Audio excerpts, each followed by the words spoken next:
Good morning, class. Welcome to your English class. Today we will start our new chapter, that is a visit to the doctor. So let's begin. I have only one unpleasant memory of the summer holidays in Norway.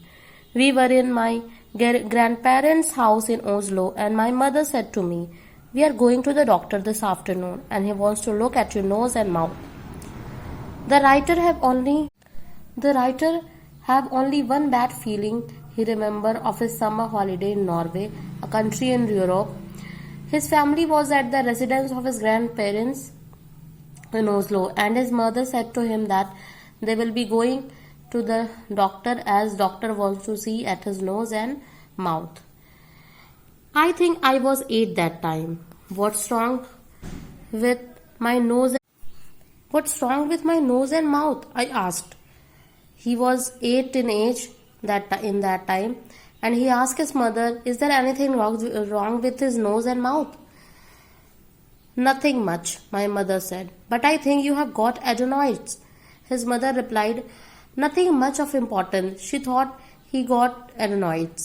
Adenoids are a patch of tissue that is high up in the throat, just behind the nose. They, along with the tonsils, are part of the lymphatic system. You will learn when you grow up. What are they? The child asked his mother. What is this? Don't worry about it, she said. It's nothing. I held my mother's hand as we walked to the doctor's house. It took us about half an hour. There was a kind of dentist chair in the surgery, and I was lifted into it. The doctor had a round mirror strapped to his forehead, and he peered up my nose and into my mouth. He then took my mother aside, and they had a whispered conversation. I saw my mother looking rather grim, but she nodded. He asked his mother, "What are they?" Mother said, "It's nothing to worry about it," and took his hand to visit the doctor's residence. It took about half hour to reach there. There was a kind of dentist chair where he was made to sit. The doctor had a strap on his forehead on which the mirror was attached, by which the doctor looked into his nose and mouth. The doctor took his mother aside and whispered something. He saw his mother does not look serious.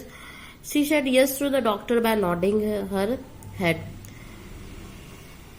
The doctor now put some water to boil in an aluminium mug over a gas flame, and into the boiling water he placed a long, thin, shiny steel instrument. I sat there watching the steam coming off the boiling water. It was not in the least apprehensive. Apprehensive means uneasy.